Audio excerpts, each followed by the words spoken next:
A very warm welcome to all of Greg's relatives and friends. I'm Greg's wife, Susan. We are so happy that you can join us today. I only wish that I had the chance to speak with each of you in person. We're going to start the service now, and we have muted all the participants. If you're having any difficulty with your Zoom during the service, type a message into the chat. You can either type it to everyone, or our technical people are the West Lebanon Congo user. So type it either place and we'll try and help you. If you're having trouble hearing, the first thing to try would be to turn up the volume on your own computer, and then if you're still having trouble, let us know. We'll be recording the service today, and we will send a link out to the recording after the service, so don't worry if you need to leave before the end. Our memorial service today will consist of first a message and a prayer from our pastor at the West Lebanon Congregational Church, where we're Zooming from today. A photographic slideshow of Greg's life, interspersed with a cross-section of people from his life who will share some remembrances of him. That will be the end of the formal part of the program. We'll take a short 5-minute break to go to the bathroom and get a drink, and we'll come back and we'll have a more informal open mic session where others can take an opportunity to share remembrances of Greg. Our first speaker today is my pastor, Reverend Kerstin Dupree, who will deliver a message and a prayer and a special thank you to her for all her support. And here is Pastor Kerstin. Good afternoon. Let us join together as we worship. Our help is in the name of the Lord, who made heaven and earth. Amen. Jesus said, I am the resurrection and the life. Those who believe in me, even though they die, will live. And everyone who lives and believes in me will never die. Today we gather in God's presence to remember and give thanks for the life of Greg Schwarz, to affirm God's love for us, and to support one another in our time of need. Let us acknowledge our grief and be open in our love, affirming the meaning and the mystery of life, and confident in the hope of the resurrection through Jesus Christ our Lord. Amen. Susan gave me this beautiful prayer by Robert Louis Stevenson that I want to begin with. Let us join together in prayer. Give us grace and strength to forbear and to persevere. Give us courage, gaiety, and the quiet mind. Spare to us our friends. Soften to us our enemies. Bless us, if it may be, in all our innocent endeavors. If it may not, give us the strength to encounter that which is to come. May we be brave in peril, constant in tribulation, temperate in wrath, and in all changes of fortune, loving and loyal to one another. Amen. Greg Schwarz was a man who embodied so many of these words we just heard in this prayer by Robert Louis Stevenson. What is interesting is that this prayer is inscribed on Robert Louis Stevenson's memorial by Augustus Saint Gaudens Church of St. Giles, Edinburgh. I'm sure that would be one of those fun historical facts that Greg would have wanted us to know. Greg loved history and storytelling, and so today we will hear Greg's story, how it began on May 15th, 1951, 70 years ago today, and how his story does not end, but is a story that never ends, as he is joined with God in his eternal resting place on April 8th, 2020. And I can only imagine the stories that Greg will continue to share as he joins with all the saints and all his ancestors that he knows so well. I did not get to meet Greg, but I've heard a lot about him, and I can see how his life was held in the hands of God, and how God was with him when he entered the world, and how Greg embraced the words, "Here I am, Lord. Is it I, Lord? I have heard you calling in the night. I will go, Lord, if you lead me. I will hold your people in my heart." We take comfort that Greg was a man of God, that Greg spoke to God and believed that God also spoke to him. But we also know that Greg certainly held the people in his heart. He was loyal, lovable, full of integrity, and always willing to serve and look out for the good of others. Robert Louis Stevenson prayed for grace and strength to persevere. That was likely Greg's prayer too. He had this quiet strength and this graceful temperament that helped him persevere throughout his life. He also showed a love and a loyalty for the things that really mattered to him: his family, his work, his church, his community, and the environment. In Psalm 23, a well-known psalm, there are many beautiful images. The images of the good shepherd who takes care of his sheep. Greg was one of the flock, and he knew the good shepherd, the one who would walk with him, or better yet, lead him. He knew that God's love and mercy would follow him all the days of his life, and that he would dwell in the house of the Lord forever. I remember a line that Susan shared with me about Greg. She may not remember this, but she said, Greg believed in keeping the past alive. Do you remember sharing that? He knew God as a God of our yesterdays, our todays, and our tomorrows. He believed that our past informed our present and our future. Greg would want you to remember him. Remember the ways he made you laugh, the lessons and information he shared, the way his story came alive and gave you life, the way he modeled a Christ-like life in his words, his deeds, and in his love. We remember Greg today not by how he died, but by how he lived and how he continues to live on in each of you. We trust that Greg is dwelling with the Lord. When Jesus talks about there being many dwelling places in heaven, he is talking about our getting to live with God where God dwells. That is better than any place here on this earth. The Bible describes heaven as more beautiful, more awesome, a place of great joy and peace. As I reflect a bit on Greg's story here on earth and his never-ending story continuing to be told in heaven, I want to remind you of these words from the book of Revelation. I saw a new heaven and a new earth. The former heaven and the former earth had passed away, and the sea was no more. And then I heard a loud voice from the throne saying, "Behold, God's dwelling is with humans. He will dwell with them, and they will be his people, and God himself will always be with them as their God. He will wipe away every tear from their eye, and there shall be no more death, or mourning, wailing, or pain, for the old order has passed away." The one on the throne said, "Behold, I make all things new. I am the Alpha and the Omega, the beginning and the end." The beauty of this is that God gave Greg a beginning here on earth, and God has made sure that his story will never end, and his story is still being told and lived here on earth as we remember him as a man who knew this prayer of Robert Louis Stevenson, as he reminds us today, to be brave in peril, constant in tribulation, temperate in wrath, and in all changes of fortune, loyal and loving to one another. Amen. Let us pray together.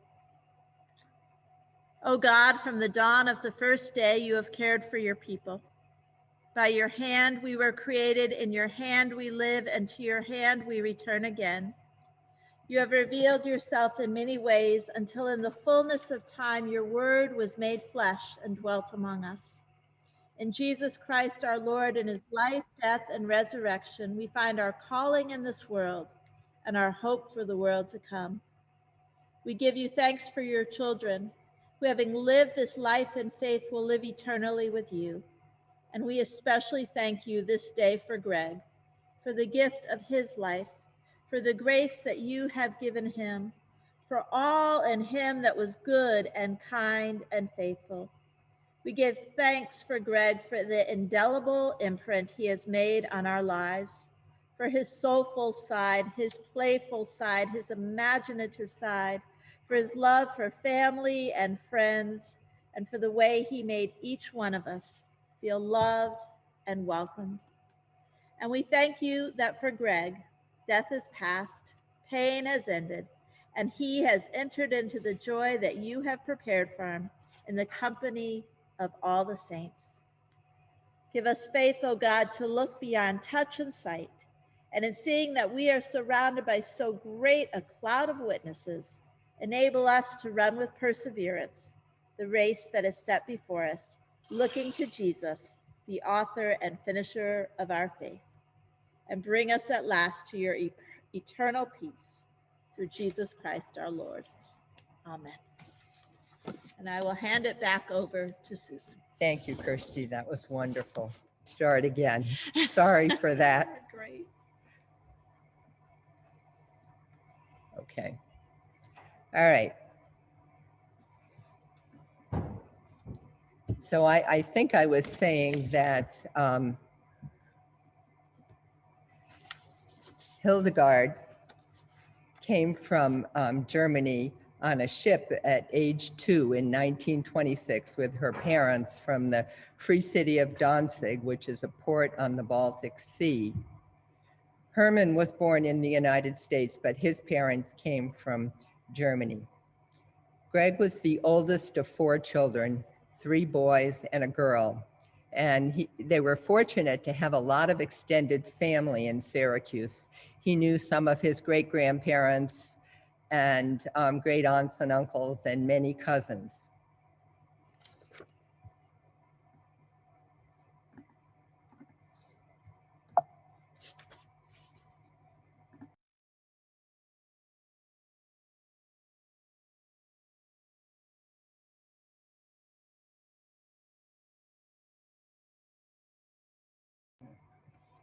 Family and tradition were very important to Greg. He was interested in history, and even as a young child, when he would go visit relatives, he would ask to go to the relatives' attic and see what old treasures they had up there. The house that Greg grew up in had belonged to his grandparents. His grandfather was a physical therapist who had his office on the first floor of their house, which you can see on the upper left here. And the family lived on the 2nd and 3rd floors. Greg's dad also became a physical therapist and took over his father's practice and the house. And that's where Greg and his siblings grew up. Hildegard's parents, the Beckers, owned a bakery in Syracuse called Becker's Bakery. And in it, they had many of the German baked goods that Hildegard's father had learned to make in Germany. And both Greg and his brother Eric worked in the bakery when they were growing up. And that started a lifelong interest in baking and carrying on some of these German baked good traditions for Greg.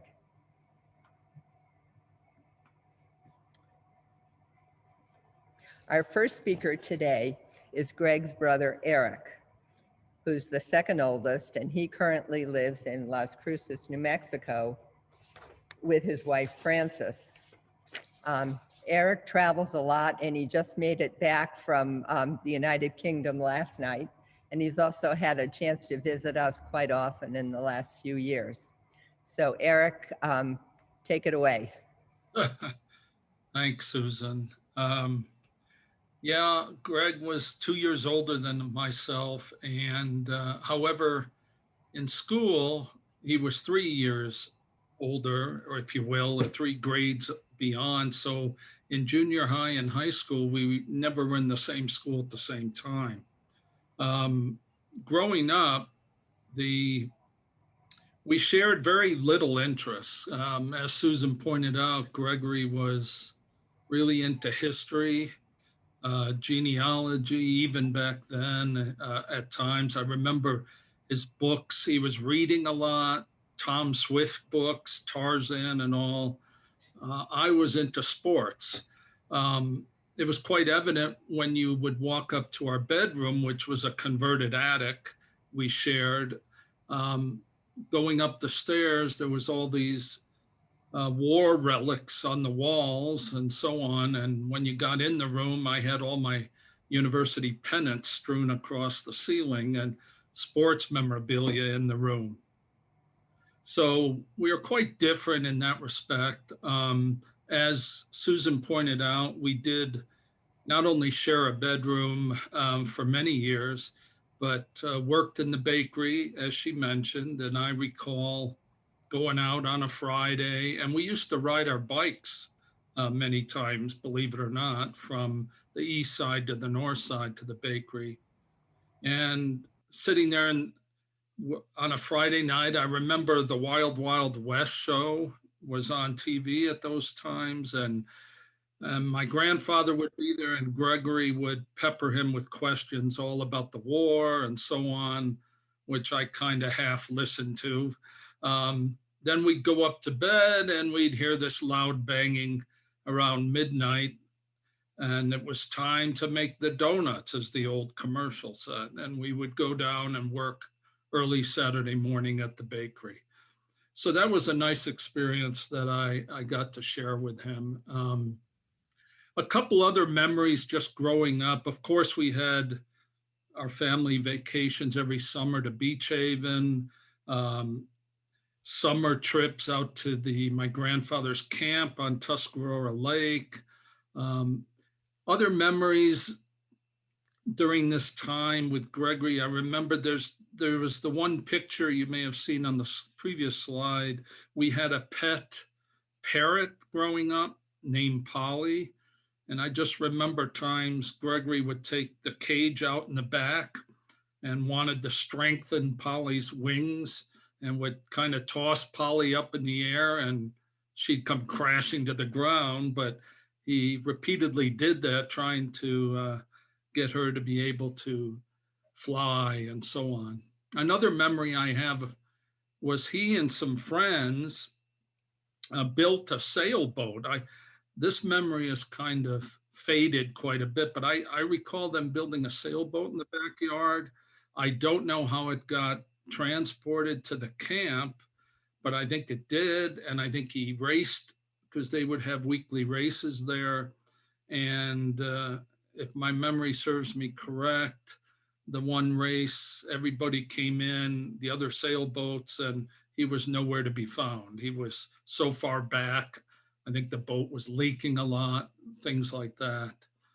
I also remember pinochle games with Greg and Dickie and Wayne and others, both all-nighters in the kitchen at the house or at the camp. And also sleeping outside in the porch behind our house, where Dickie's father would come over and try to scare us in the middle of the night.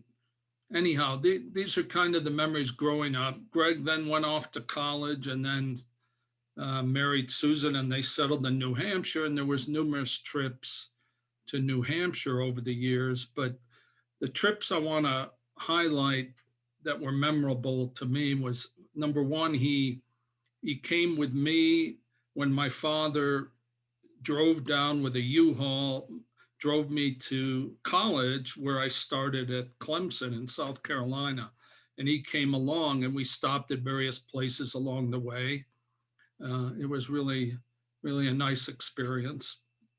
Also, when I was in graduate school in 1976, the picture there on the lower left, it was the bicentennial, and they had the Battle of Princeton reenactment, and it was quite a massive event.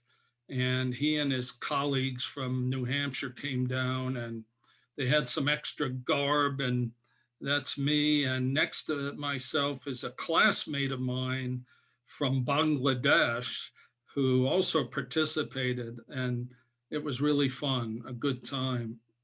It was strange though, because once the battle started, nobody wanted to fall down and play dead. There was just a lot of shooting going on, but nothing happening. So anyhow, it was a great experience. A few years later, Greg's already married by then with Susan and all, and I think it was 1979. I was stationed for work in Aruba, and Greg and Sue paid a visit on their way on a trip to Angel Falls, Venezuela, something you couldn't do today. But they came and visited me in Aruba. That was really, really special. We enjoyed times there. So let's see, and then, well, we had a family reunion in Colorado for my parents' 50th, which was really nice. The one thing about Greg was, if he was anywhere near where you were, he would try to visit and see his siblings. I know when I lived in New Jersey, Texas, Colorado, if he was around, he would always reach out, and we would try to meet up no matter what. And unfortunately, just a few months before his passing, there were already plans in place before this virus hit for them to come visit us in New Mexico. So, and we also talked about other things, other trips in the future, like going to Europe on a river cruise, Mexico, timeshare, thing like that.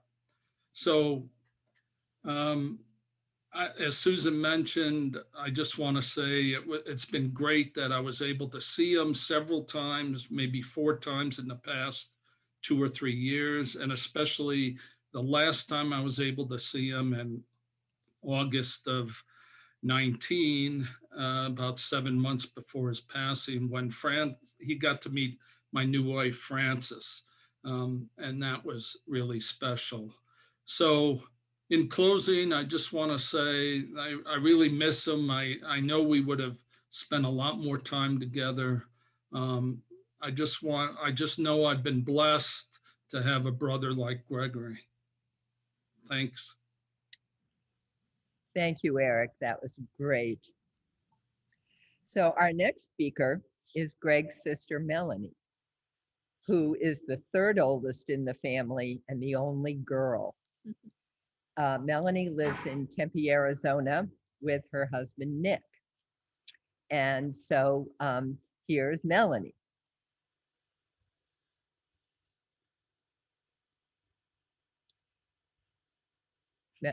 She should be able to start talking to herself. Yes. She doesn't have a Okay. I talked to her. Okay. Yeah, we're not hearing you, Melanie.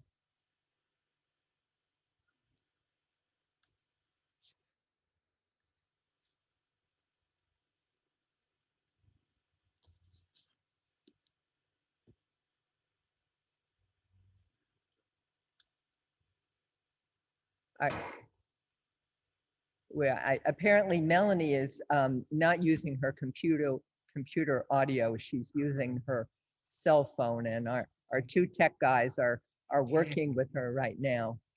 So maybe the best thing to do is we'll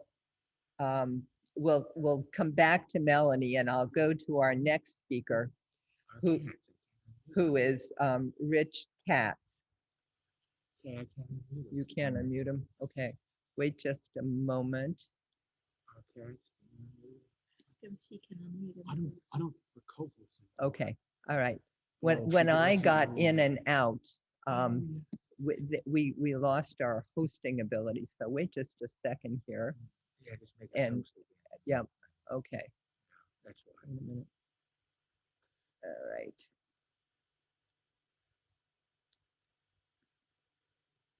Okay, there you go.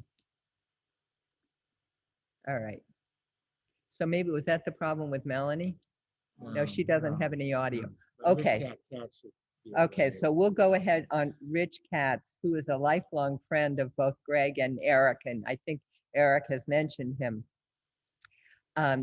Rich lived in the house next to the Schwartzes when he and Greg were growing up, and they were in the same class from kindergarten through high school. So Rich, go ahead. Hello all. So I'm grateful to be able to participate in this wonderful event. I'll repeat a little of what Eric had said, but I'll embellish in my own way. So Greg and I, I basically landed next to the Schwartzes, which was fantastic. And Greg and I were in the same age, in the same class, and we walked to school basically from kindergarten all the way through high school. Not every day, we'd get our own friends, but not only that, we played together on this fantastic street. There may have been 10 houses with kids our age. So there's a lot to pick and choose from, plus the whole wonderful Schwartz family. As Eric pointed out, Greg was more of a scholar and Eric was more into sports and eventually music. So I had actually had my choice, I could hang with Greg or hang with Eric. So I'll go through my remembrances in two parts. One is, the early days growing up. And then we had a bit of a disconnection through college and when I was in grad school. And then we had like a resurgence in the last 40 years. So I'll talk about this kind of in two parts. So through Greg, I was in Schwartz land or Disneyland. The house was incredibly active, parrots, cats, and, Greg's mother was just like a second mother to me, and I had free reign to go in and out. And the family enjoyed the following. I had to make a list, but they had a working pinball machine. They had a roller coaster in the backyard. They were the first to have a color TV, the movie projector. And then the other day I remembered that they had Pong, that was the first video game, as sure many of you know. And these Halloween masks. So, right, doesn't seem very exciting, but they were full head masks. And those were used over the decades, it seemed like, for various events and things. And of course, the camp on Tuscarora Lake. So as Eric pointed out, Greg was more of a bookworm, and, he built a boat, which I thought was an amazing achievement. In retrospect, I still remember him putting it together in the backyard. But when I tried to think of, the early years with Greg, he was actually the first scholar that I ever knew. And since I've spent my whole life in academics, and had Nobel laureates as colleagues, and, I'm surrounded by scholars, but Greg was the first scholar. He was so accurate. He had such a thirst for knowledge. He was constantly reading and searching and thinking. He was a voracious reader. Just a small story that I think really works to describe Greg as a kid. And I would tell people the story because I'd say my best friend growing up actually went on to do, followed in the footsteps of our play, and that is, he's like a junior archaeologist. So we went into a little wooded area near the Schwartz's house, which, had the appearance of a cave because of the way the branches came down. And Greg was digging and he found a bone. So of course we thought it would probably be something exciting, but, it was probably just a chicken bone. But Greg, that was just so typical of Greg, his curiosity and, this vision of his life where he wanted to pursue history and so forth. So now at some point, he began the genealogy way before the internet, which is really an achievement. And at one point, I think pre-internet, maybe someone can mention this later, he was really excited because he found out a relative in Germany, generations removed, was an executioner. So he thought that was really exciting. And as Eric mentioned, Greg did the coolest thing. He got up 4 o'clock, well, he was already at Becker's Bakery, but he started working, I guess, around 4 o'clock. And here, most kids want to be in front of the TV watching cartoons on Saturday morning, but not Greg. He was just so excited about the bakery. A very fond memory was all the little entrepreneurial things Greg and I did. We had the lemonade stand, which was located nicely by the Herman's medical office. So of course, those coming in and out, would see these kids at a stand, and we'd break in the dollars at that nice position. And also we had these haunted houses or spook house that we created in the garage in the basement of the Schwartz's house at Halloween. And I think we may have charged admission for that as well. But that's a very fond memory of, working with Greg on these, kid entrepreneurial things. And one quick story that I have fond memory of was going trick-or-treating with Greg when he had on what he called, it was a gorilla costume, but he had this full gorilla mask, but he didn't have the bottom part. So he put on a bathrobe, and we rang a doorbell and someone said, "Oh, it's a gorilla with a bathrobe on." So Greg was proud of that costume. And in the lower left there, this is, that's me in the middle and Greg to my left, and neighbors, and my cousin is on the far right. And of course there's, Eric and Wayne. And there's one of the times I got to see Greg was at the this 40th Nottingham reunion. So we had so many laughs between Greg, Eric, and myself. I just remember his wonderful laugh. If you got Greg laughing, that was such a wonderful experience. So, now I'll switch to kind of more recent years. Greg was such a scholar. He continued that. And he was, whenever I would talk to him, he was always interested in what I was doing. First thing he would say, "Well, what's going on with this? What's going on with that? How's your music? How's your career?" And, that's the way Greg was. Of course, he'd be, telling me about Kristina and Andrew and Susan, but he always first asked me about myself. And he, like Eric said, he made an effort to see me. He came to Philadelphia twice.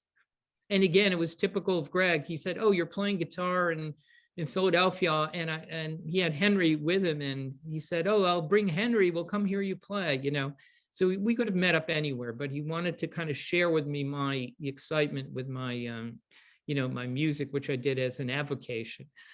And so I got to meet Henry.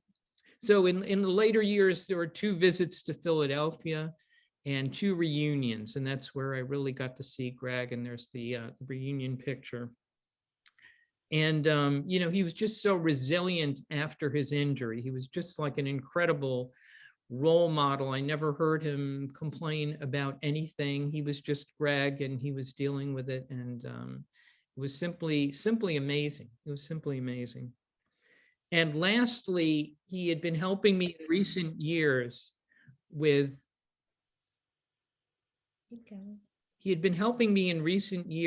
my father's World War II memorabilia. And you can imagine that was just, such great advice. And it ended up that my father's materials are now in the World War II Museum, and his Army jacket is on tour with a special exhibit. So I owe so much of that to Greg. He was my go-to person, and he was so excited about it. An example is all the letters my father wrote to my mother, his fiancée, from the European theater. Like about 300 letters now have been all digitized. And not only that, they've all been transcribed so they can be searched. And that's all, hard copy in the museum, and everything is available digitally through the museum. And lastly, I just want to say that classic description, a gentleman and a scholar. So that's exactly what Greg was, a gentleman and a scholar. And already, you know, there's so many times I have, you know, I just reflex that I have to talk to Greg about this. And so anyway, thank you again for inviting me. Okay, thank you very much, Rich. So it looks like we are going to try Melanie instead of on her phone on the computer. So Melanie, if you want to go ahead, and we'll see it, let you know if we can hear you okay. Is she unmuted? She's unmuted. She's unmuted. Okay.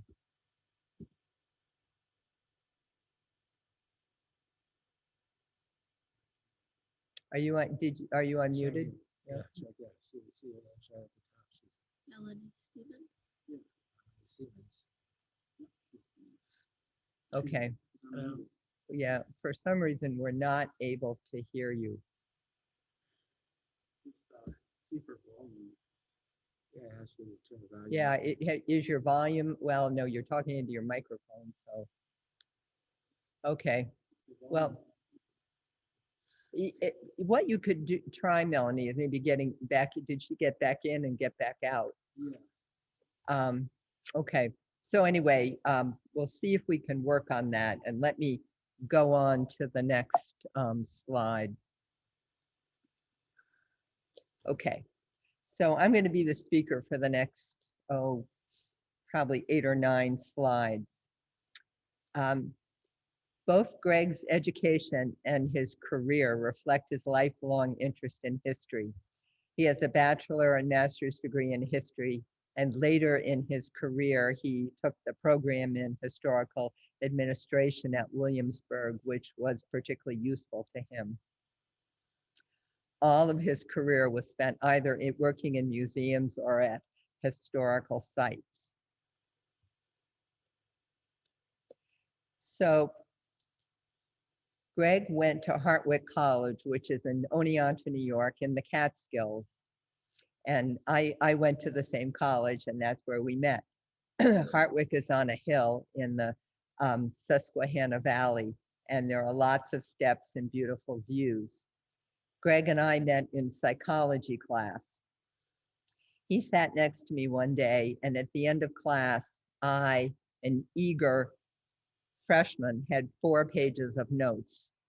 And Greg, an experienced sophomore, had less than half a page of notes. And he told me that I didn't need to take notes because the professor taught right from the textbook. So we dated through much of college. Greg enjoyed working on an archaeological dig for 3 summers while he was at Hartwick. And he used that experience later in conducting a dig at our local museum. After he graduated from college in the summer, Greg spent 2 months traveling in Europe and went to visit the places in Germany and in Poland where his relatives had come from. And while he was there, he wanted to meet his second cousin, Regina, she and her husband and family are with us today from Germany. And so in this picture in the lower left, this was actually taken on a second visit in 1984, is Regina, her brother, her husband, and her parents. So, and they've been in pretty close touch ever since. And we're so happy you could be here with us, Regina. So Greg and I were married in 1973, and we moved to the Upper Connecticut River Valley in New Hampshire when I took a job as a high school math teacher at our local high school. Greg was fortunate enough to get a job as a curatorial assistant at the Dartmouth College Museum. And we've lived in this area ever since. That was the mid-70s, and Greg joined a reenactment group called Whitcomb's Rangers. And we went to many reenactments during the few years around 1976 as the US celebrated the 200th anniversary of the Revolution. We also tried spelunking a few times, which Greg liked a lot more than I did. And as Eric mentioned, we visited Eric in Aruba, and we went to Angel Falls in Venezuela as part of that visit. So these are the 4 places that Greg worked in his career. He started at the Dartmouth College Museum, and then in 1985, Dartmouth completed building the Hood Museum of Art, which subsumed all the collections from the Dartmouth College Museum. And so he worked there for another 3 years as a registrar. Then he took a job as the director of a local historical society in Woodstock, which is a quaint little New England town in Vermont. And he worked there for 4 years. And then he took the job as the chief of interpretation at Saint Gaudens National Historical Site. And as part of his job, he oversaw the park rangers and tours and educational programs, and really enjoyed learning about the sculptor Augustus Saint Gaudens. He loved to work with school groups and speak with the visitors.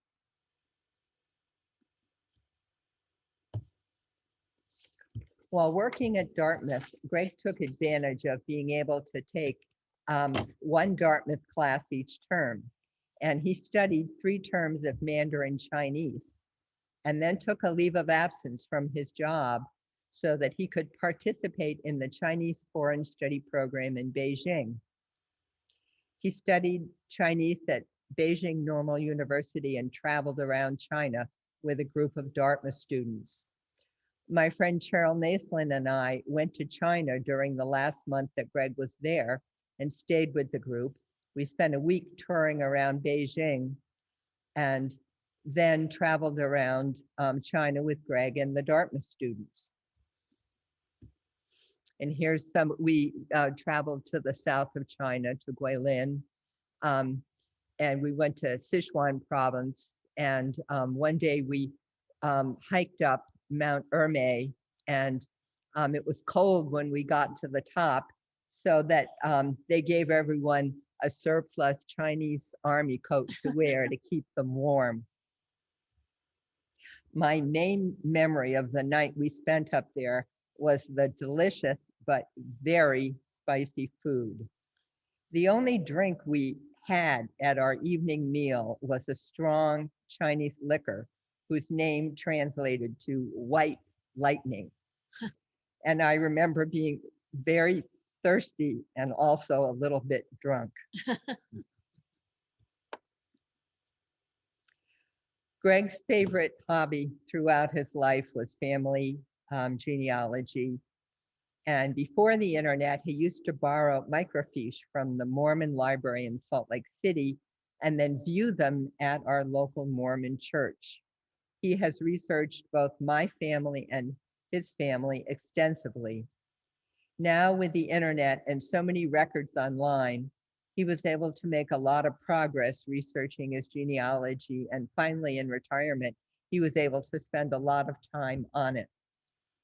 We had 2 week-long trips to Salt Lake City, where Greg spent long days researching his genealogy while I attended a conference. Baking was a lifelong hobby of Greg's after having worked in the bakery of his grandparents as a child. And he, through many trial and error recipes, he was able to finally adapt the big recipes from the bakery to a smaller amount that could be made for our family.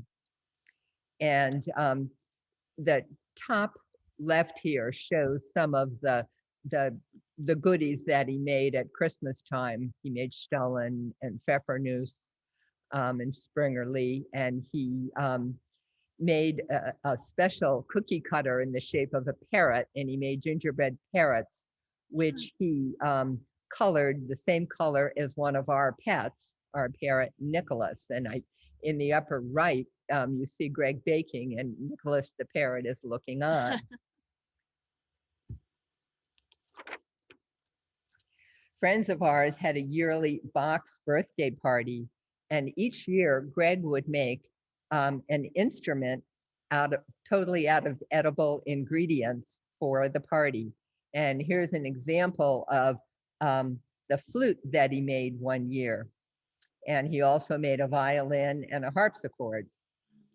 He enjoyed making our two kids' birthday cakes and also special occasion cakes like this Chinese New Year cake that you see at the bottom right.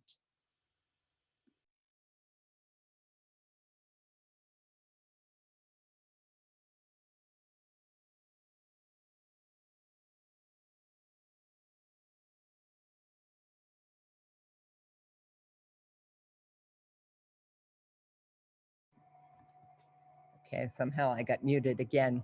A history of our family would not be complete unless we talked about our pets. So the pet that we had the longest was our parrot Nicholas, who we had for 31 years, and he lived to be 52 years old. He loved me, and he didn't like Greg at all, although Greg was really the one that wanted to have a parrot. And he had a special trick of eating ice cream out of a spoon, which you can see in the picture on the upper left. We had 4 cats during our marriage, and the cats were all afraid of Nicholas the parrot, since he would go after them, even though he weighed less than a pound, and one of our cats weighed 18 pounds. So Greg became very interested in a local museum, the Enfield Shaker Museum. And it was close to our house. And Carolyn Smith is our next speaker. And she's going to talk a little bit about Greg's involvement with the museum. Carolyn was the first director of the Enfield Shaker Museum and is still a volunteer there today. So please go ahead, Carolyn. Thanks, Susan. Can everybody, I guess, I don't see myself, so I'm not sure that you can hear me. We can hear you. Go ahead. Good. All right. So, hello, everybody. I'm thrilled to be able to speak with you today. I had the privilege of working with Greg at the museum for more than 35 years. Interestingly enough, Greg and I are only a month apart in age. So that means I've known Greg for half of my life, which is a pretty impressive accomplishment, I think. One day in the very first spring of the museum's existence, when my office was still located in the front hallway of the Great Stone Dwelling, which is a large building in the village, under the front stairway, a young historian walked in to introduce himself and offer his services to this fledgling institution. That young historian was Greg Schwarz, and I was thrilled to have access to his breadth of knowledge and experience in the museum world. As it turned out, our good luck was that Susan and Greg were living in Enfield Center, and Greg was working in Hanover, so he had to drive by the museum every day on his way to and from work.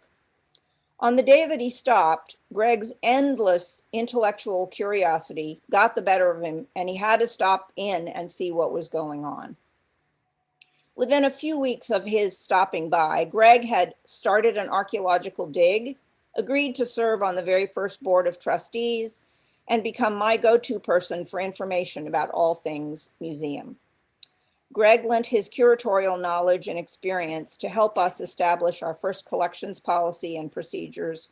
He worked with me to complete all of the necessary documentation to get not-for-profit status with the IRS, and he helped us design our very first exhibitions.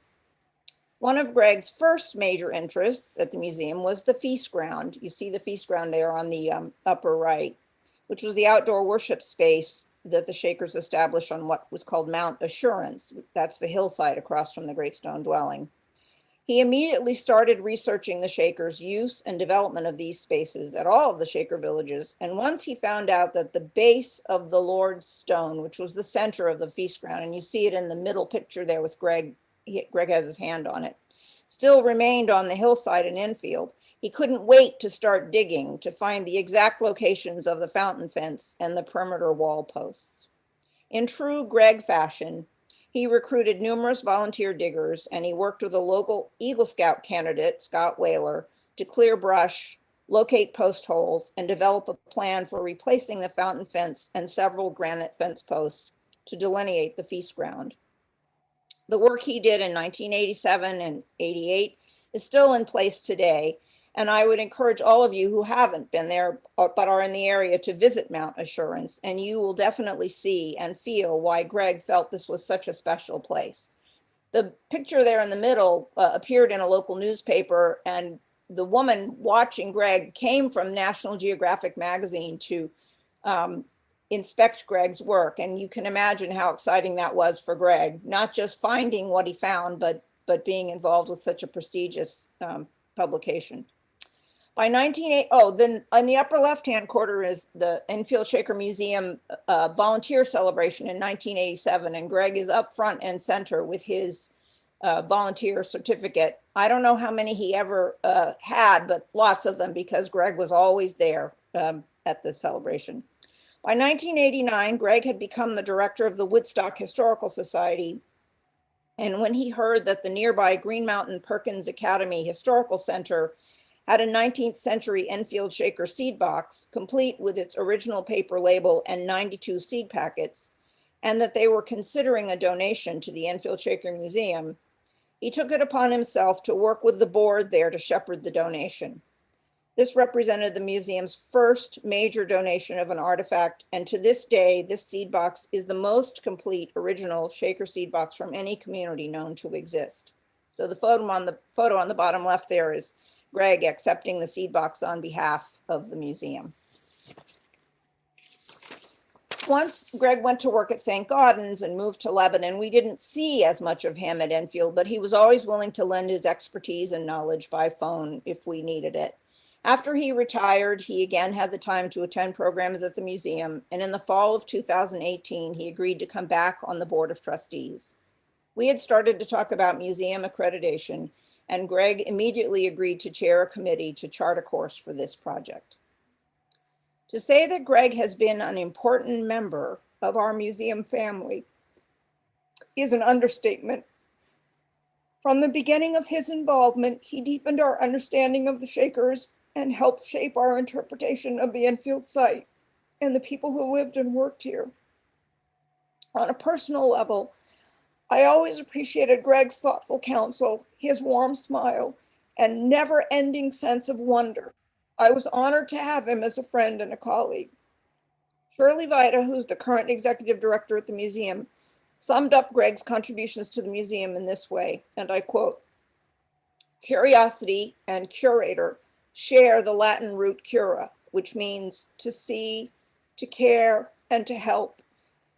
In his life, Greg was the complete curator, seeking to know and understand and to aid others to do the same. How lucky we are that he walked into the Great Stone Dwelling those many years ago." There's a Shaker hymn, and the words of that hymn begin, "In my Father's house, there are many mansions prepared for those who truly follow me. This is me talking, am very sure that Greg has found one of these mansions, and he's busy interpreting it to all those who will visit it." Thank you. Oh, that was wonderful. Thank you so much, Carolyn. So our next person is Kerstin Burlingame, who's a ranger who worked with Greg at Saint Gaudens. And Kerstin has made a video where she talks about her time working with Greg, and she has some funny stories about some of the things that happened. She's also with us today on Zoom, and here is her video. I worked with Greg in the National Park Service for a little over 15 years. He hired me in the early 2000s as a seasonal park ranger at Saint Gaudens National Historic Site in Cornish, New Hampshire. And quickly I discovered that as a supervisor, Greg was really strong in a couple of areas. He was a great historian He knew everything about Saint Gaudens and the Saint Gaudens family and the Cornish colony members and the Saint Gaudens site. And he stuck to those facts and made sure that his rangers did as well. And the other thing that I really appreciated is Greg's sense of levity, and that is, for as much as he could be really serious about sticking to the facts, he knew how to have fun and how to not sweat the small stuff. And it definitely helped with our team. And one particular story where his levity really helped me is One Busy Sculptural Visions Saturday. It's an event where we have sculptors and artists from all over New England, and they attract all sorts of visitors. So we might have 400 or 500 people here. And it's a busy day. I was driving the golf cart. I was hauling chairs here and tables there and shuttling people all over. And at the end of the day, you're just trying to wrap up and close everything up. And I had chairs in the back, tables in the back, people driving them to places. I was in such a hurry, I ran the golf cart into the historic stables gate and got it hung up on there pretty good. It was just like a minor ding, not that big of a deal, little paint transfer there. But I was really worried, got out of there, got everybody out of there, called another ranger, Mark, who came and helped me get it off of the gate. I somehow managed to really lodge it on top of it pretty well. And then, we got the golf cart moving again. And our newish superintendent was around that day. And I was really worried that he would see. So I went up to Greg. I was still pretty anxious and rattled about it. And I told him what I'd done. And he took it so lightly. He said, "What did Mark do?" And Mark was the other ranger I worked with. So he really wasn't blaming it on Mark. He was just trying to alleviate my fears, which really helped. And to this day, everybody else thinks Mark still did it.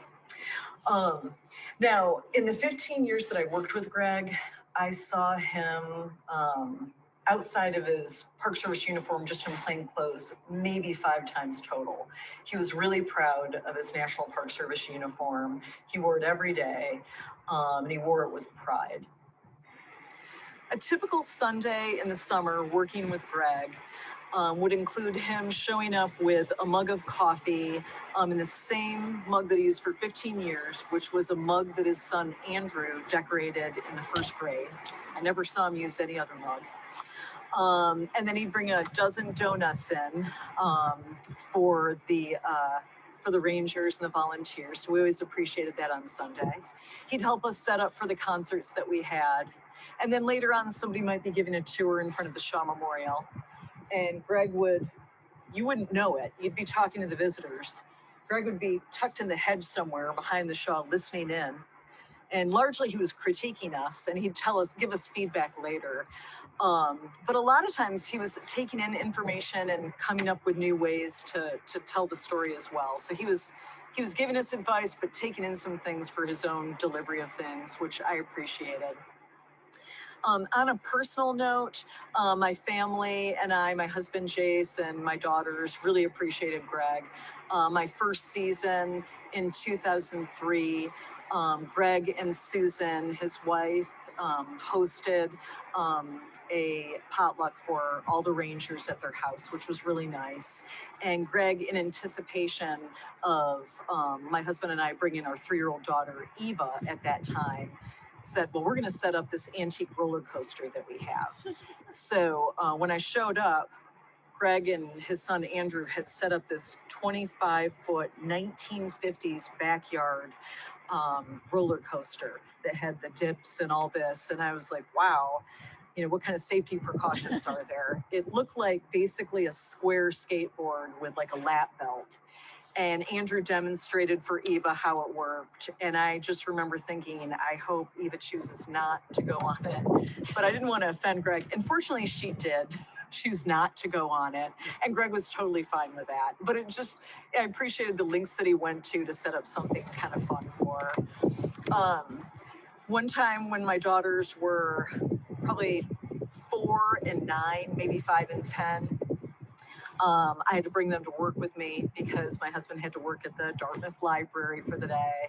Greg's like, bring them on in. And he put them to work 2 young girls, everything from running passes to running maps to counting visitors, to issuing stickers to answering the phones. And my girls always loved, up until they were into their late teens, coming to work here, because Greg was just really inviting, appreciated all their help. He didn't care if they answered the phone in a fake British accent, as long as they were professional. So that was really appreciated. And because of that, like I said, they still love coming to the site and helping out. A final thing is Greg was always interested, he had a lot of interests and passions, and he was also interested in other people's interests and passion. And so when my girls got into baking, he would lend us antique cookie cutters or cookbooks. When we had a Harry Potter themed birthday party for my older daughter, he lent us this really heavy, authentic looking crystal ball and real tablecloths from the original Ripley's Believe It or Not Museum, just for an 11-year-old birthday party. So that's, I mean, there's a lot of good things that I'm going to remember about Greg, but just like one thing that I want to follow in his example is just having passions and being interested.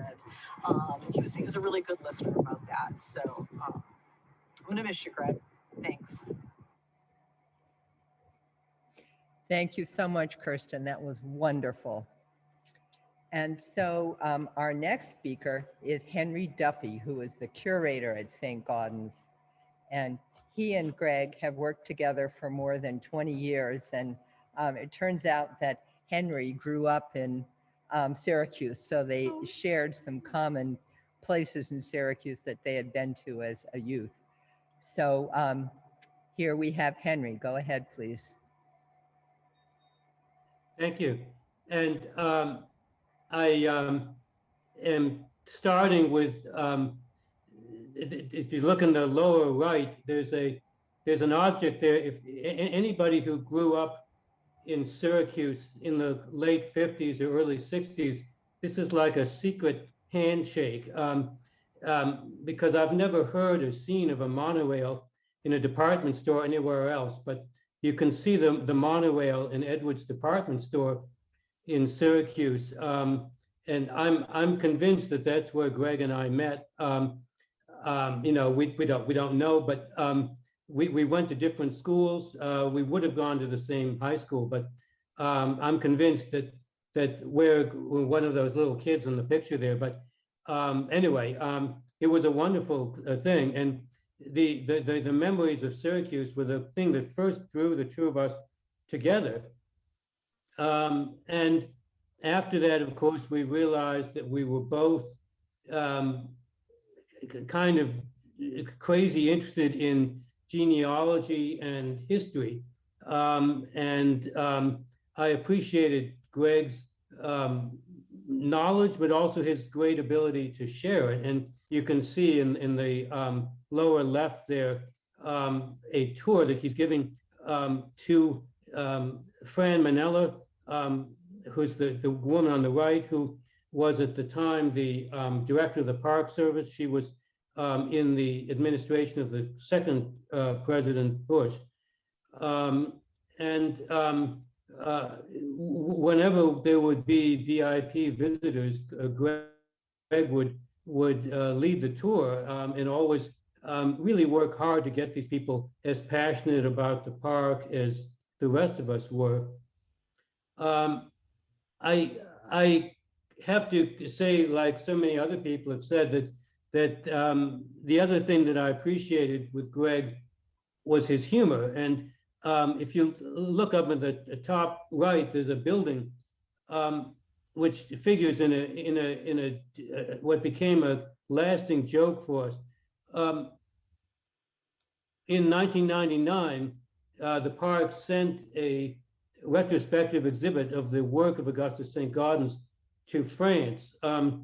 Saint Gaudens' father, Bernard, was from the south of France, from the Pyrenees.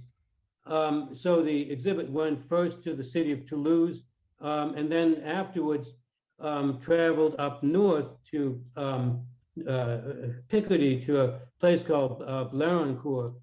And that's the site that I think Greg and I were most interested in seeing, because both of our grandfathers had been involved with World War I, and this was the region of the war. The exhibit was in this town of Blarencourt, but it was a tiny town with, to us, it seems as if there was no people in it. I mean, it just was so tiny that it didn't look as if there was anything going on. And so we would have to go to stay at the town next door, which is the town you see listed under the building there in Noyon. And it was decided that I would bring the exhibit over and Greg would collect it at the end of the season. So we went separately. When I was in Noyon, I can say that Noyon is a town that no tourist goes to, but probably should. Just to the, if you look on that picture, just to the left behind the tree, you can just make out the cathedral. It's one of the earliest cathedrals, one of the earliest Gothic cathedrals anywhere, 12th century, very interesting building. There's the town is also the birthplace of John Calvin, and it's a place that was a regional capital for Charlemagne. So there's some wonderful Renaissance buildings. This building that we're looking at was the Archbishop's Palace for the cathedral, and it's now the museum. As I say, there wasn't much to do in Noyon. After you went to the cathedral and you went to Calvin's house, there wasn't much else. So I decided one day I'd go to this museum. And I went up, the door is right in the middle, right behind the lamppost. There's a white door, and you can see a little black dot there. That's the sign. And as I went in, I quickly looked at the sign, and I thought, oh, that's interesting. I had no idea that came from this part of France. And I went in looking for a specific item. It was a very interesting museum, but not what I was looking for. There was Greek coins, and there were World War I memorabilia and all kinds. But on my way out, I was very curious, and I looked at the sign again, and I started to laugh because I had completely misread the sign. Well, my stint there ended. I came back and forgot about Noyon. But before Greg went in the fall, I started to try to remember things, and I tried to think of what he would need to know. And I told him how to find the hotel from the train station, how to order meals with very little French, and anything else I could think of. And I did mention across from the hotel, there's a museum. So when he came back, he told me about the trip. It had all gone well. But he said, I had one very strange experience. When I went to the local museum, I completely misread the name of it. And I started to laugh because it triggered that memory. And I said, you thought it was the Museum of Mayonnaise, didn't you? And he laughed, and we had both misread this. And when you look at the name of the museum there, you can see how easily you could do that, because it ends in AISC, there's a Y in it, and the N, if you read it quickly, could be an M. So we thought it was the Museum of Mayonnaise, and it seemed logical. We were thinking, well, it had to be invented somewhere, so maybe this was it. But that then became a joke for us. From then on, every time we'd travel anywhere, one of us would invariably say, I wonder if the Museum of Mayonnaise will be open. That was just a kind of a joke. One of the places, this is my last story, one of the places that we visited was the Supreme Court. We went to look for the work by Saint Gaudens that you see up above the fireplace. It's a relief of a Justice Gray, who was a Supreme Court justice, and this portrait is by Saint Gaudens. Gray is interesting because, as far as I know, he's the only justice who was part of a family team, that his father-in-law had also been a justice. I don't think that's happened at any other time, but the two of them, it's kind of remarkable that the father-in-law and the son-in-law were both justices. This portrait by Saint Gaudens was given to the Supreme Court by Saint Gaudens, and it had been honored initially, but like these things do, it had been shunted from place to place, and it ended up in a cafeteria for the justices. And Justice Souter, whom you see in the middle there, who was from New Hampshire, so was kind of our justice, had seen it there and asked at the time Chief Justice Rehnquist if he could have it for his office. So it was moved over, and there it is. When Greg and I went to Washington on this trip, we determined that the Museum of Mayonnaise was closed, so we thought, okay, we'll go to the Supreme Court, and we went to the Supreme Court and didn't know whether we'd be able to see it because it is in the justice's office, and we thought maybe we'll see it. After a little bit of to-do, we were told yes. So his secretary came down and collected us and brought us up. And we were in the room talking about it, and then realized that we had been joined by Justice Souter, who had come in from his private office on the side. We didn't know that we would meet him, but he came in, and we had the picture taken here. And he started to talk. We realized he knew quite a lot about Saint Gaudens and about sculpture. Then he said, you know, there's other sculpture by Saint Gaudens in the court. Maybe you'd like to see that. So down we went. He gave us a tour around the rest of the court of the sculpture.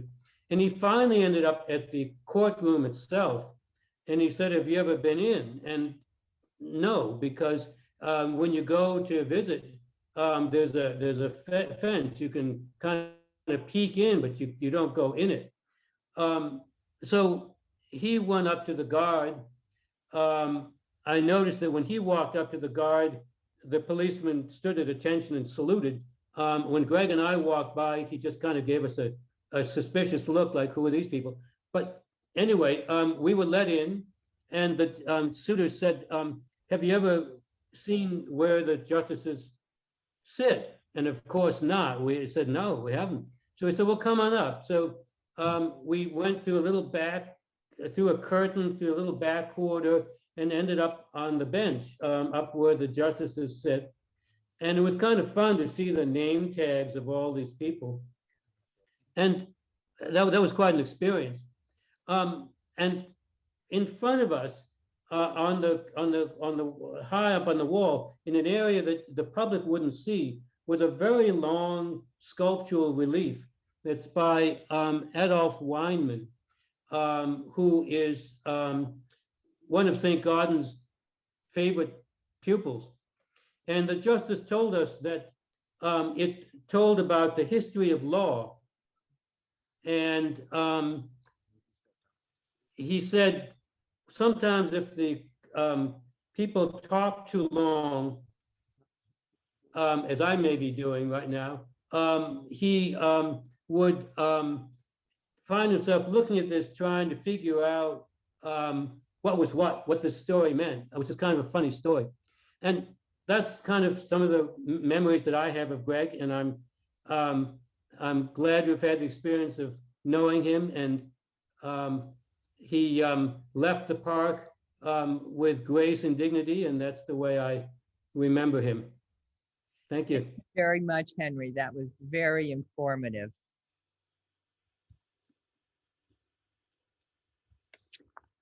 In 2010, Greg was standing on a stool in our garage, and he fell and hit his head on the concrete floor. He suffered a concussion and developed bilateral subdermal hematomas between his skull and brain.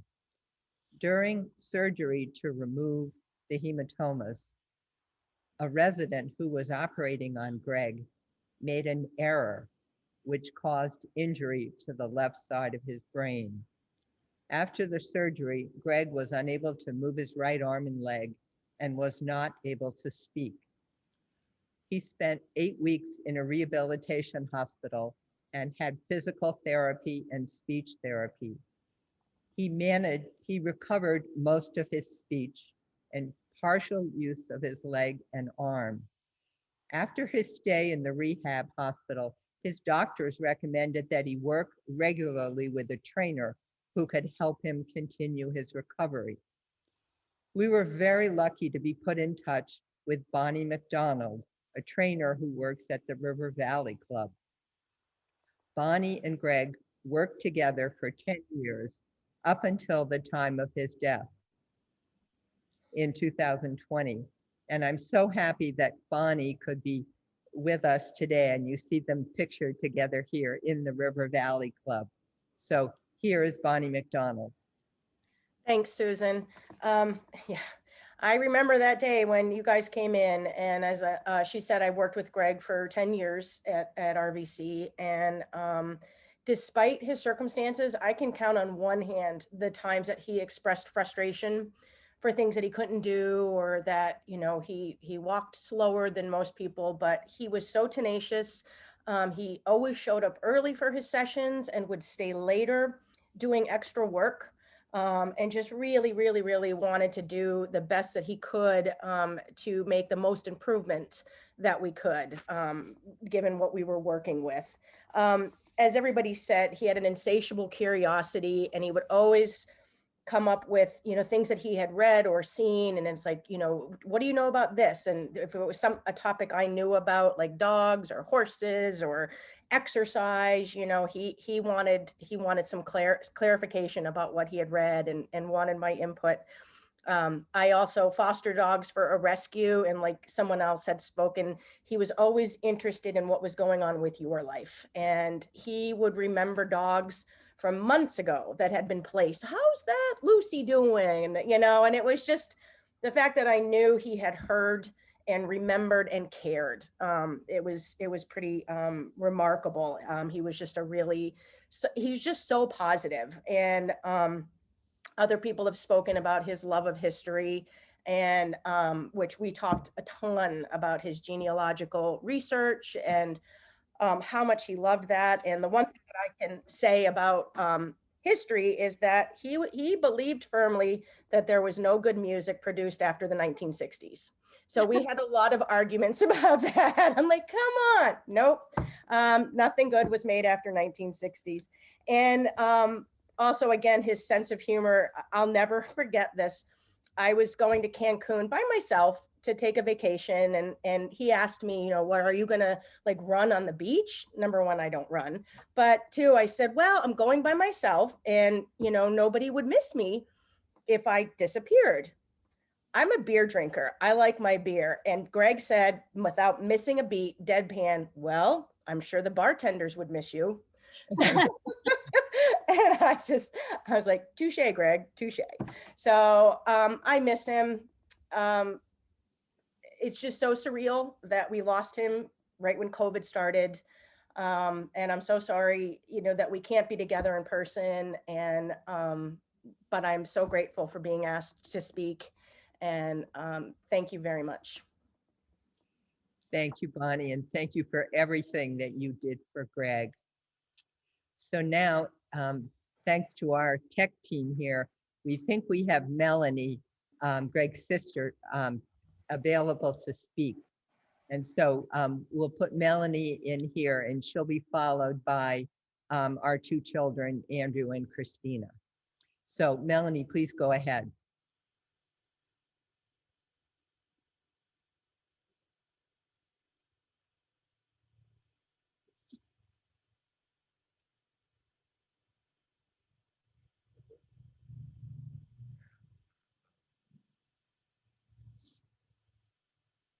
Are we still having trouble? Okay. So what we'll do is we'll continue to work on this. But for now, I think we'll move ahead with the two children. Greg and I had 3 children. Unfortunately, our first child, Juliana, was stillborn. And we were lucky enough to have 2 more children, our daughter, Kristina, and our son, Andrew. We're going to start with Andrew today. Andrew went to Hartwood College, as Greg and I had done. And he currently works locally as a financial analyst at a financial advisory firm in nearby White River Junction. And before I introduce him, there are a couple pictures here I just wanted to mention. So in the lower left here are the 2 kids helping Dad with Christmas baking. And of course, Greg had saved the little aprons and hats that he wore as a kid when he was helping his grandfather in the bakery, and he had our kids wear those also. And then at the lower right is the roller coaster that Kerstin, the ranger, talked about. We had it in our backyard, and our kids played with it a lot. And we sent it on to Greg's brother, Chris, who will be speaking a little bit later in our open mic section. So without further ado, here's Andrew. Hello, everyone.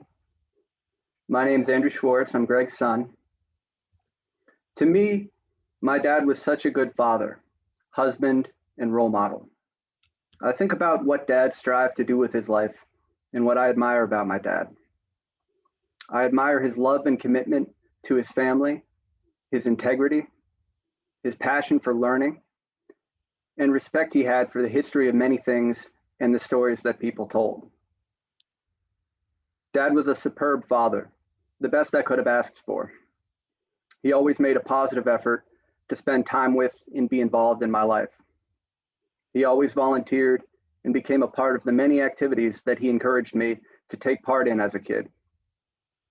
Whether it was volunteering to help my elementary school sports teams, my Destination Imagination teams, or help with and go on outings with my Cub Scout pack and Boy Scout troop. Taking time off in the summer to go to Boy Scout camp with me, or going on many winter camping trips in the cold and the snow. There were also many times he came into mine or my sister's school classes to teach and present on such a wide range of topics, bringing in many historical artifacts and neat things. And he didn't just do it for our classes, but often multiple other classes. Dad was friendly and kind. He always knew everyone, and with a true smile, he always made an effort to learn about and preserve the history of those people and places around him. He did for the city of Lebanon, Saint Gaudens, the Shaker Museum, and so many others I can't mention them all. My favorite memories are partly listening to his stories of his ancestors in the wars, his family throughout their lives, and the amazing experiences of the people who he took the time to listen to. Although many of these stories I have heard many times, I wish I could hear them again. Dad also collected a unique and deep collection of militaria, family heirlooms, and so many other things during his life, including his famous paperclip collection. He would tell me about each of these pieces, where it was from, and the history behind what it was. And I remember these moments well. Dad always wanted me to make sure to know my family history and know about what was important to him. Dad loved history, and I grew that love from him. As a museum professional at heart, we always went to the historical places of significance everywhere we went on vacation or our travels. I've seen so many important places because my dad always wanted us to visit them and learn their history. It was a running tradition practically, that everywhere we went on our family vacation, we had to visit the local national parks. And when we were there, my sister and I always laughed when our dad went right up to the national park rangers and introduced himself as a park ranger at Saint Gaudens. Amazingly, there always seemed to be someone or some place that he had in common with these rangers. and it makes me happy now to think back on these memories. I remember during a trip to South Carolina for a family wedding, my dad had very much wanted to go to Fort Sumter National Monument, where the first major battle of the American Civil War took place. We boarded the ferry at the dock to go to the island, which is in the middle of Charleston Harbor. On our way, it started raining hard and there was a very strong wind. When we arrived to the island fort, many people didn't want to leave the ferry, but my dad pressed on. And even though he walked with a cane, I held an umbrella for both of us, and we ventured out through the harsh conditions and strong winds and rain to see the fort. To see museums and places of significant history was very important to Dad, and it became a part of both of our lives. My dad is my role model. He was the best father, teacher, and he taught me so many things. Whenever I visit a museum, historical landmark, any national park, and explore the history and stories of others, I will think of him. Some of the things I most admired about Dad were his passion for what he loved, his will to continue to learn and to teach others, his kindness, his integrity, and strength. I want to tell my dad I miss him and that I love him. Thank you. Andrew, that was great. Thank you so much. So now we come to Kristina, our oldest daughter. Kristina lives in New York City and she works as a writer in pharmaceutical advertising. And so, Kristina, please go ahead. Thanks. Can you hear me okay? Yes. Things started out awfully rocky for Kristina Schwarz that day. It was her father's memorial, her time to speak, but whatever should she say? She thought, how could I ever possibly convey all that my father was to me? My teacher, my inspiration, my hero. He was the best that a father could ever be. Now, there's no question, I'm my father's daughter. That much is crystal clear. So today, on what is his birthday, I'd like to continue with a tradition he held very dear. He'd always craft a card with a poem for each of my mom's birthdays. He never missed a one. Each card unique and topical, complete with illustrations. They were always clever and fun. The rhyming scheme of an old poem, Casey at the Bat, was what he's always sampled. Now, let me pause my poem quickly so I can read you part of one of his as an example. It looked extremely rocky for Susan Schwarz that day. The time of year she feared the most, the 19th day of May. Each year she got older. Each year came with more stress. Each year just got more busy. Each year the house seemed more a mess. But we told Susan, do not worry, do not feel tired or old, for you have a family that loves you, 2 children to make you smile. And you only get more good looking and you always dress with style. So have a happy birthday, relax and go enjoy your Pilates. We'll all do our very best to help you enjoy turning 53. Put simply, my dad approached everything he did with his passion for creativity. On every occasion, he never failed to deliver something special, clever, and always witty. My dad could easily weave the most magical stories right off the top of his head. I remember so many nights as a child, he'd recount them while I lay enthralled in my bed. From day one, he inspired my imagination and art. He kept every diorama I ever made, marked them with description and date. And to my mom's chagrin, they're all still in the basement to this day. Birthdays came with his homemade cakes, and on beach trips, immaculate castles out of sand. He encouraged my love of books and reading, to write my own stories about magical far-off lands. I got to grow up in a house like a museum, and I mean it, he collected it all.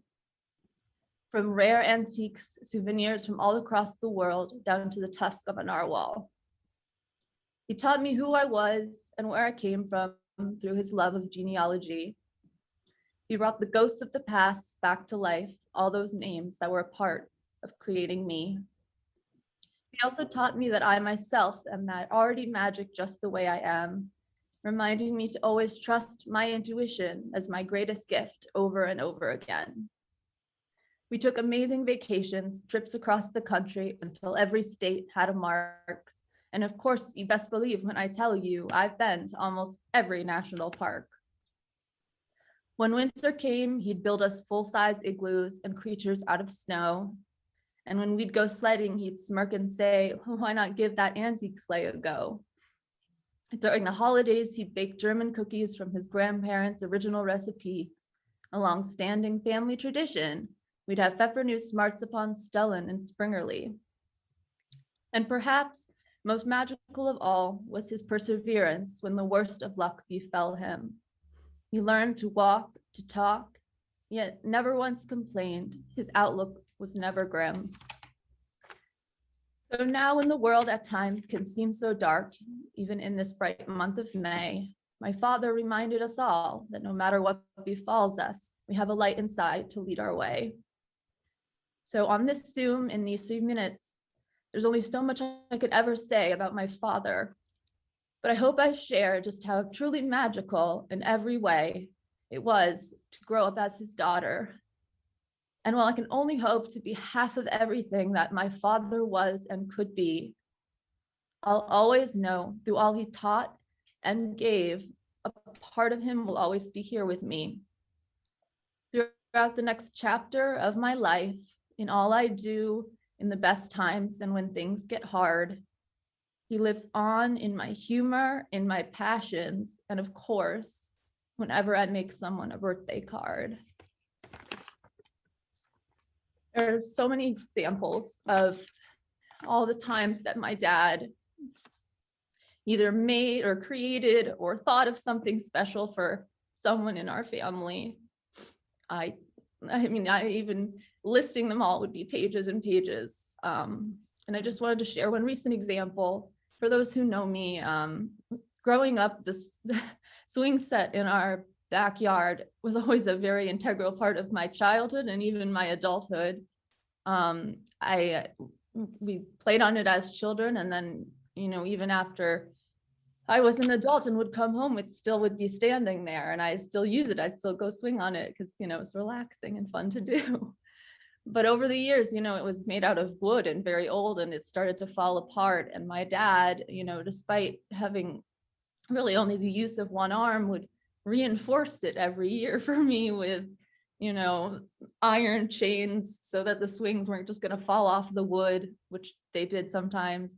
But it got to a point where it really started not to be safe to use anymore. And I remember one time I came home back from New York to maybe it was for Christmas or something. And I just remember I got to my dad didn't say anything, but I got into my room, and he had built me and left this little swing.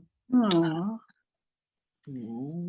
And he had built this in his workshop, one-handed also. And just an example of the things that my dad would do. And I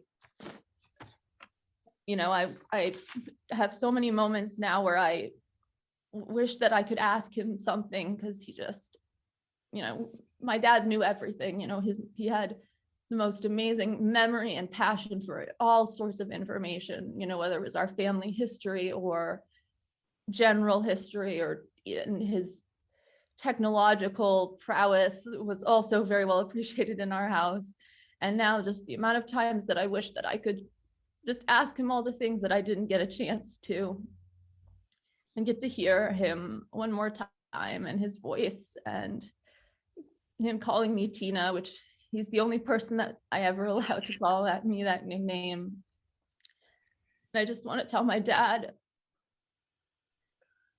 how much I love him and I miss him.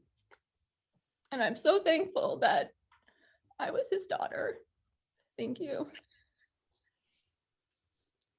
Thank you so much, Kristina. That was just wonderful. And I think that we finally have Greg's sister. So go ahead, please, Melanie. Okay, now you can hear me, right? Yes, but we can't. Okay, good. So tough act to follow after Andrew and Kristina. But being I was the only girl, it makes sense that I should be the last. So growing up, I listened to all the things that Dickie Katz, and that's the only name I know him by, and Ricky, not Eric, said. And some of the funny things that I think of is, yeah, we had a parrot, and the parrot would also knew how to call my brother's names out the window. The parrot imitated my mother yelling Ricky and Gregory out the window. So that I always laugh when I think of that.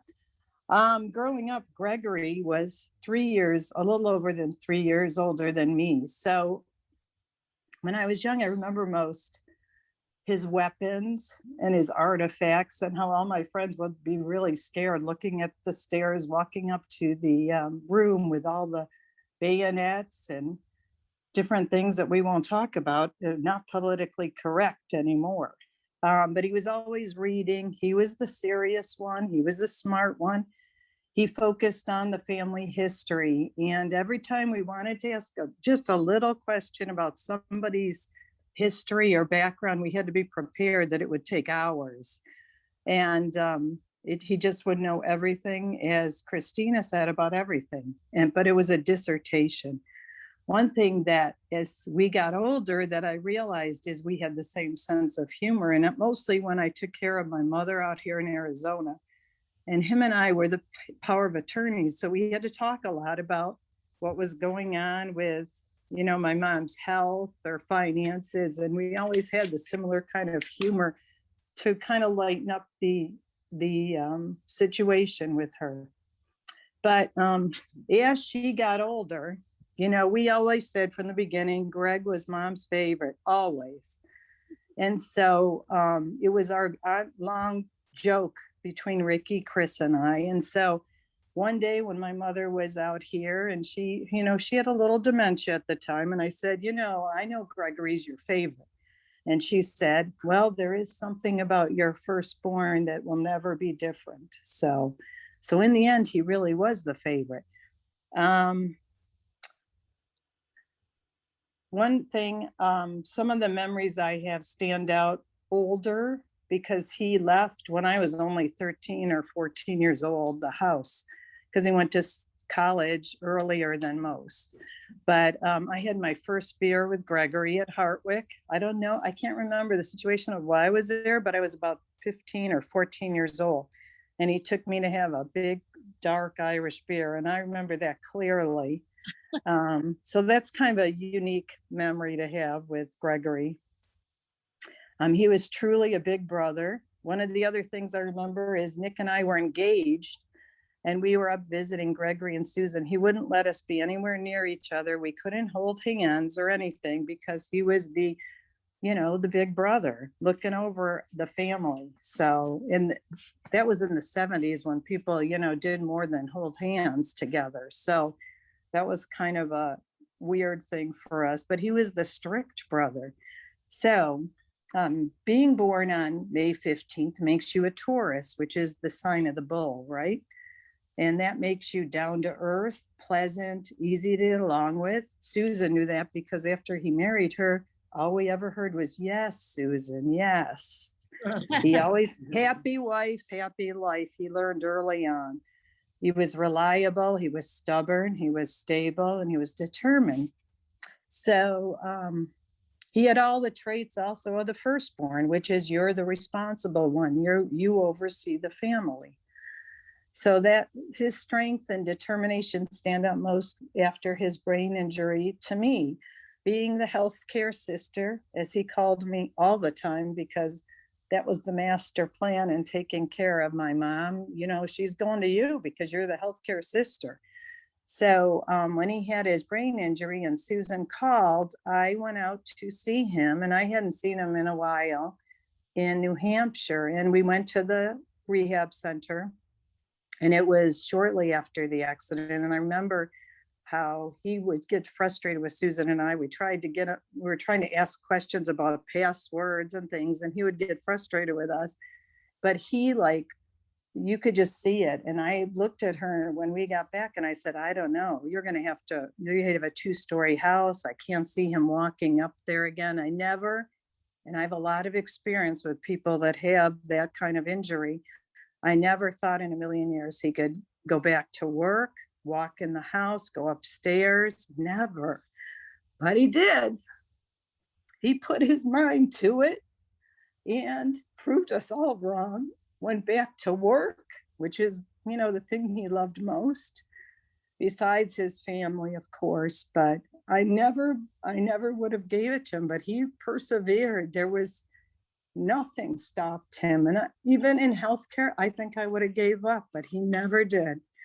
So the last visit we saw Gregory was about 5 years ago when Susan and him came to Arizona. We had a great time. We showed him all the sites. We went to the Butterfly Museum, which is one of the pictures on our slide. And we whipped out a letter that we found, Dickie, that my father wrote to my mother in World War II when he was in Honolulu. And it was very interesting. We had a little chuckle over it because it was quite descriptive.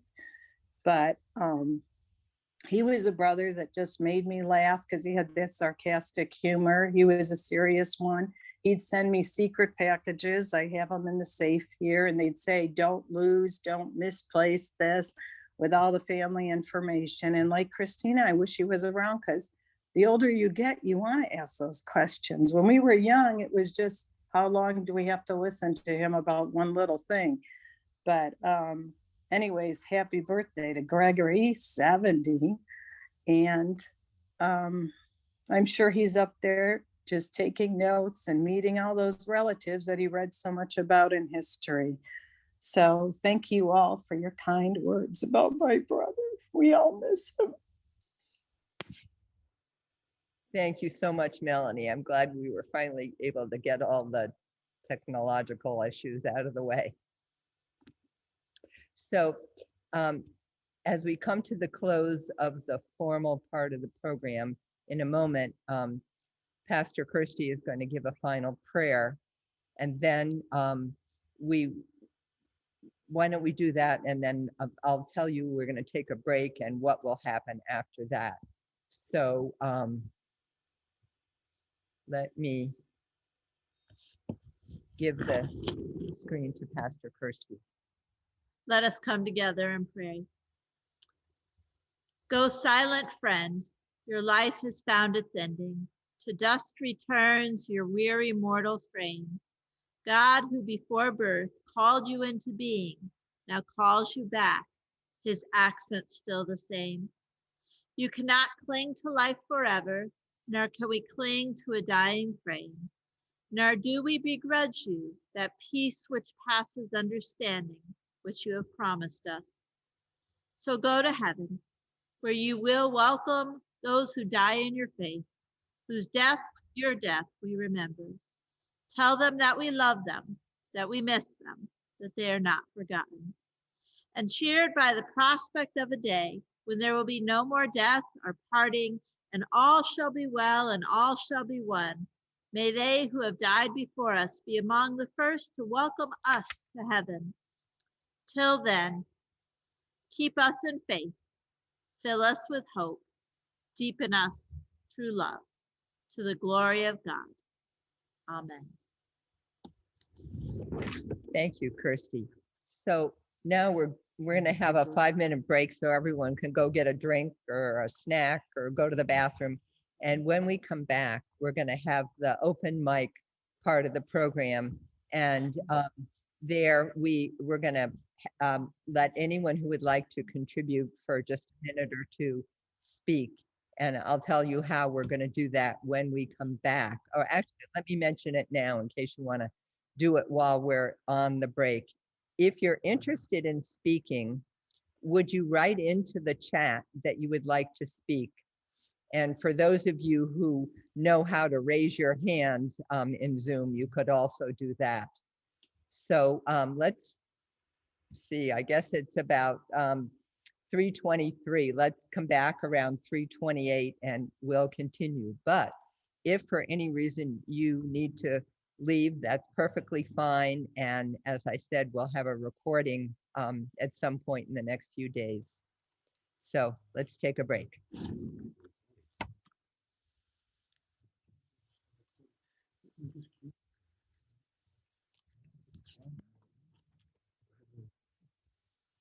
Well, it came back. Let me for just a second.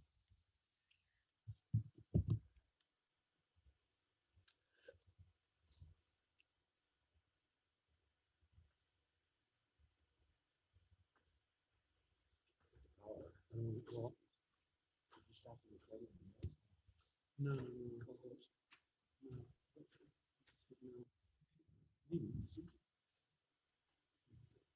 no. Oh, here we go. So here we go. What is that? I don't know. We can pause maybe on Susan's computer.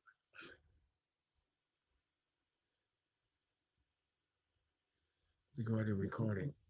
What?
Okay, I think we'll start the open mic section, and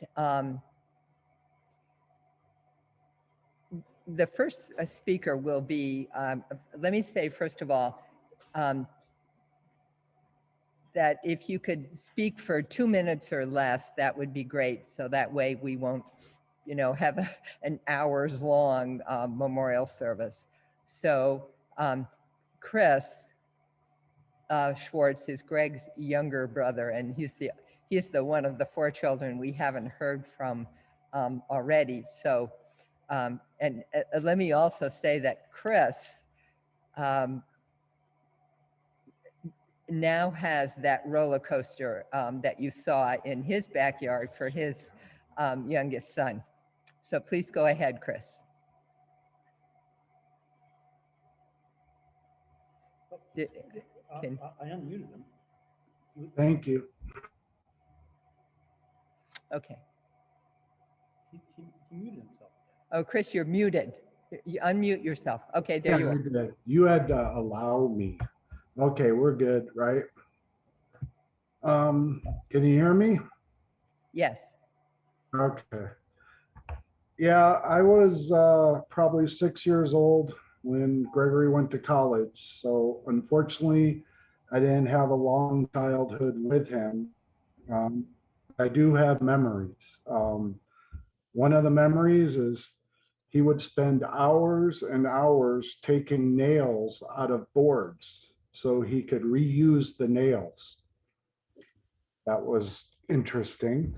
I remember one year at Beach Haven, the sandcastle he built, and at the end, the tide was coming in and we had strangers and everybody trying to save the castle.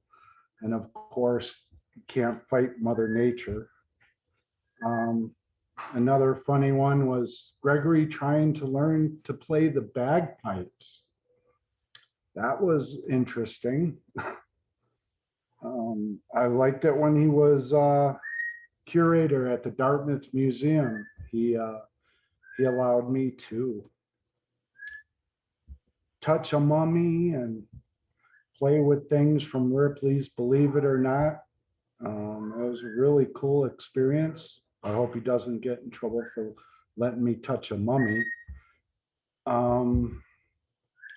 Gregory had a gift, and I wish I would have thanked him.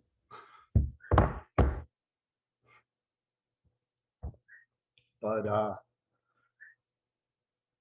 ever since I was a kid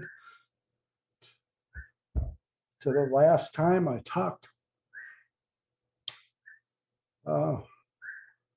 he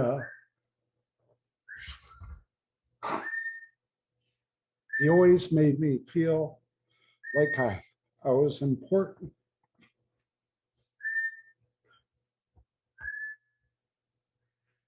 He always made me feel like a brother. Sorry. One of my daughters' phone died, so she asked Kristina, my middle daughter. She just wanted to say how grateful she was to have such an awesome, smart, and caring uncle.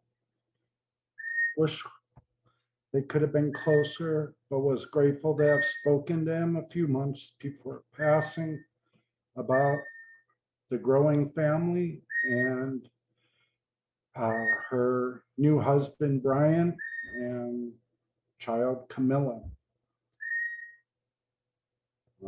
So yes, and the family tree, I think I had the biggest branches. So I love them and I miss them dearly.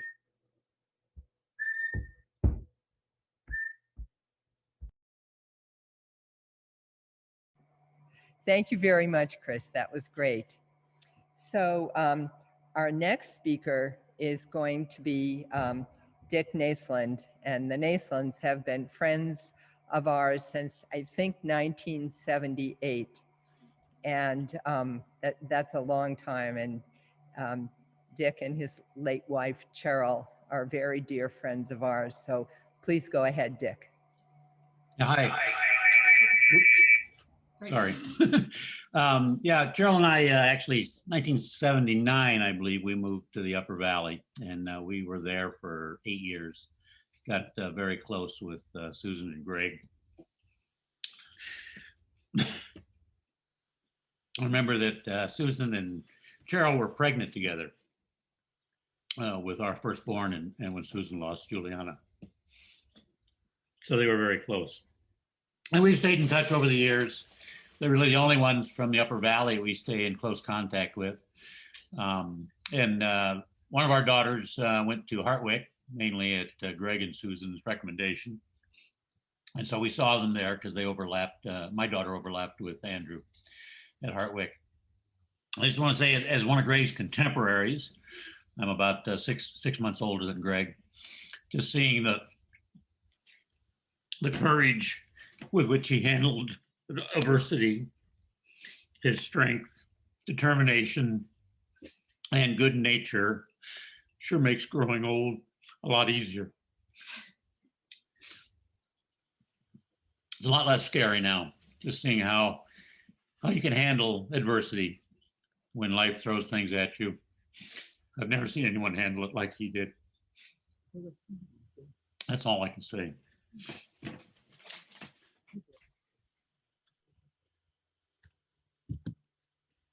Dick, that was wonderful. Thank you so much. Our next speaker will be Faith Kapell.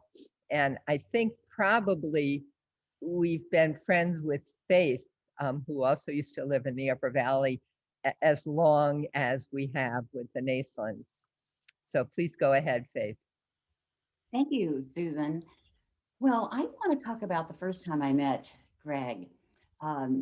It was, oh gosh, so many years ago. I was just arrived in Hanover and I was working at the Hopkins Center. And there was this really very kind guy that used to come down and just chat. And after a few chats, I was asking him, you know, what did he do at the Hood Museum? And that was the funniest thing. The next thing I know, I find myself up in the archives of the Hood Museum, and he's showing me all of the collections in the back rooms and everything. And it was just the most amazing thing because I too am interested in history. And so I felt like, oh my goodness, I could never get such a tour if I went anywhere. And the stories that he told were wonderful. He just drew my attention in. He was never anyone that just forced you to listen to him. You were just compelled to listen to him. So some years later, I met Susan, and to my wonderful delight, I found out that Greg was her husband. So I met him first. And most recently, I visited Susan and Greg. I think it was probably 2017 or 2018, and I had just done my DNA. So Greg and I had this fantastic conversation about genealogy. And again, he just drew me in with his wonderful stories. And in between all of that time, I did have a chance to visit the basement with his wonderful collections there. So I just had these wonderful memories of him just telling me stories, historical stories, showing me collections.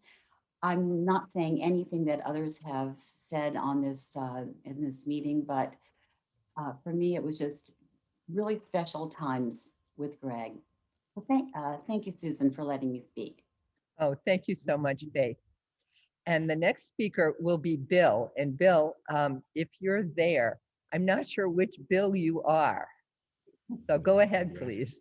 Oh, sorry. Yeah, it's your cousin, Bill. Oh, Bill. Spacciapoli. Oh, yes. Okay, go ahead. Sorry about that. I thought I was the only Bill in the world, I guess. So I remember when I was in college, I was writing a paper on Native Americans, and there was a original text I was looking for. It turned out the Dartmouth Museum had one, as I recall. So I went up, I came up, and it had to be 1977 or 78. And so Greg had this book. I want to say it was by George Catlin, but it was a 19th century original. Having perspective now, I got to think of what was he thinking, letting me and a college student take that, but he did. And I managed to return it intact. But while I was there, I remember he took me through the museum and showed me all these cool things that weren't out on display. And he had such a fun sense of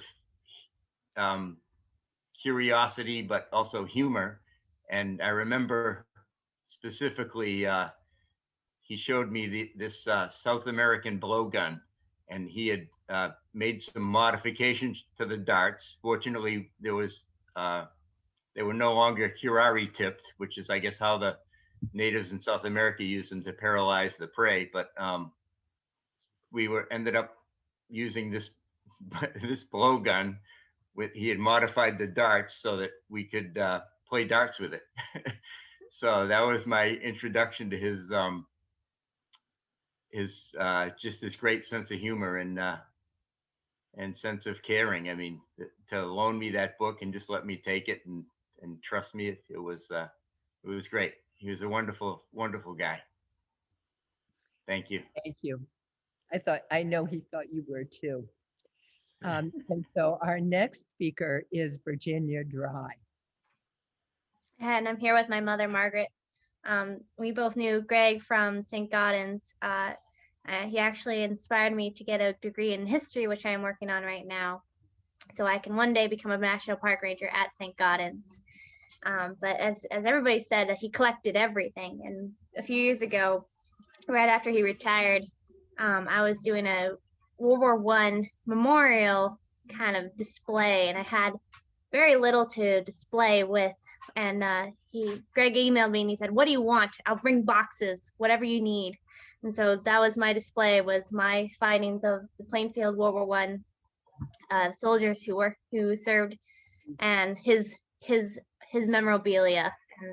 And the running joke between me and Greg was he never believed the 4-leaf clovers that I found at Saint Gaudens. I would always go around the ground near Aspet and find hundreds of 4-leaf clovers, and I would hide them in his ranger hat and see if he found them. And he never believed they were real 4-leaf clovers. He's like, "Where did you find the glue?